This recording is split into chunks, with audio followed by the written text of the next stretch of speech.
আসসালামু আলাইকুম রহমতুল্লাহি আবরাকাত। আরবি প্রভাষক লিখিত প্রস্তুতির ধারাবাহিক ক্লাসের বাংলা থেকে আরবি অনুবাদের সাজেশনমূলক প্রথম ক্লাসে স্বাগত জানাচ্ছি। আজকে মোট দুইটা অনুবাদ নিয়ে আলোচনা করব। চলুন সরাসরি মূল আলোচনায় চলে যাই। শিক্ষা অমূল্য সম্পদ, যা মানুষকে মহান করে তোলে। তাহলে আমরা এর অনুবাদ করব। শিক্ষা এর আরবি হচ্ছে আস-সাকাফাতু।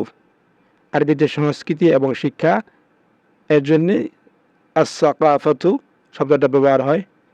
আস-সাকাফাতু সারওয়াতুন সম্পদ, জালিলাতুন অমূল্য, তুআজ্জিমু যা মহান করে তোলে, শ্রেষ্ঠ করে তোলে, আন-নাসা মানুষকে। অর্থাৎ আস-সাকাফাতু সারওয়াতুন জালিলাতুন তুআজ্জিমুন নাস, শিক্ষা মানুষকে মহান করে তোলে। এর পরবর্তী অংশ, এই শিক্ষার সাথে উন্নত চরিত্র যোগ হলে তা হয়ে যায় ইহকালীন শান্তি প্রতিষ্ঠার ও পরকালীন মুক্তির মূল্যবান হাতিয়ার। ইদা যখন আদাফা যোগ করা হয় বিহা শিক্ষার সাথে আল আখলাকা চরিত্র আর রাকিয়াতা উন্নত, তাকুনু হয়ে যায় সিলাহান হাতিয়ার, মুহিম্মান গুরুত্বপূর্ণ, লিকামাতিস সালামাতি শান্তি প্রতিষ্ঠায়, ফিদ দুনিয়া ইহকালীন, ওয়ান নাজাতি এবং নাজাতের উসিলা হয়, ফিল আখিরাতি পরকালীন সময়ে, অর্থাৎ পরকালীন সময়ে মুক্তির হাতিয়ার হয়ে যায়। ইযা আদাফা বিহাল আখলাকার রাকিয়াতা, যখন শিক্ষার সাথে উন্নত চরিত্র যোগ করা হয়, তাকুনু সিলাহান মুহিম্মান লিয়াকামাতিস সালামাতি ফিদ দুনিয়া ওয়ান নাজাতি ফিল আখিরাতি, তা হয়ে যায় ইহকালীন শান্তি প্রতিষ্ঠায় ও পরকালীন মুক্তির মূল্যবান হাতিয়ার। এরপর অনুবাদের সর্বশেষ অংশ, অতএব উন্নত চরিত্র গঠনে, দুর্নীতিমুক্ত সমাজ বিনির্মাণে, সর্বোপরি পরকালীন সফলতা অর্জনে এ জাতীয় শিক্ষা গ্রহণ করা একান্ত প্রয়োজন। এই অংশটুকুর অনুবাদ আমরা করব।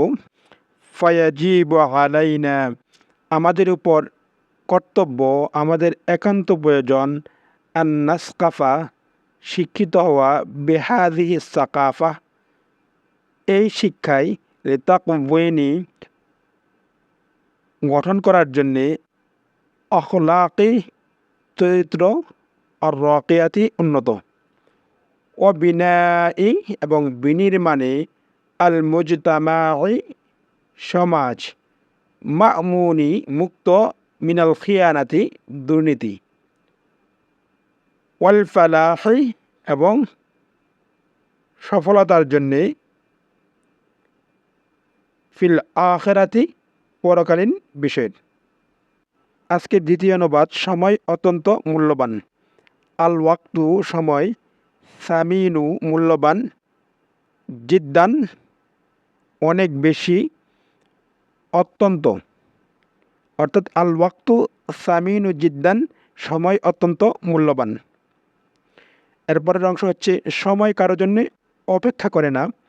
আল ওয়াক্তু সময়, লা ইয়ানতাযিরু অপেক্ষা করে না, লিআহাদিন কারো জন্যে, অর্থাৎ আল ওয়াক্তু লা ইয়ানতাযিরু লিআহাদিন সময় কারো জন্যে অপেক্ষা করে না।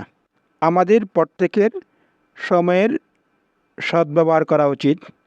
আলাইনা আমাদের উচিত, আন নাস্তাখদিমা ব্যবহার, আল ওয়াক্তা সময়ের, ইস্তিখদামান সহিহান সদ্ব্যবহার, সঠিক ব্যবহার। ফামান ইয়াস্তাখদিমু যে ব্যবহার করে, আল ওয়াক্তা সময়কে, ইস্তাখদিমান সহিহান সঠিক ব্যবহার, ফাফালাহুহু তার সফলতা, মাহতুমুন অনিবার্য, অর্থাৎ যে সময়ের সদ্ব্যবহার করে তার সাফল্য, তার সফলতা অনিবার্য। অপরপক্ষে যারা সময় অপচয় করে তারা জীবনে সাফল্য অর্জন করতে পারে না। আল্লাযীনা যারা ইসরিফুনা অপচয় করে আল ওয়াক্তা সময়ের লা ইফলিহুনা তারা সফল হতে পারে না, সাফল্য অর্জন করতে পারে না ফি হায়াতিহিম তাদের জীবনে। অর্থাৎ যারা সময় অপচয় করে তারা জীবনে সাফল্য অর্জন করতে পারে না। আজকের মতো এই পর্যন্তই। আবার দেখা হবে নতুন আরও একটি পর্বে। সে পর্যন্ত সকলের সুস্থতা কামনা করছি। আসসালামু আলাইকুম ওয়া রাহমাতুল্লাহি ওয়া বারাকাতুহু।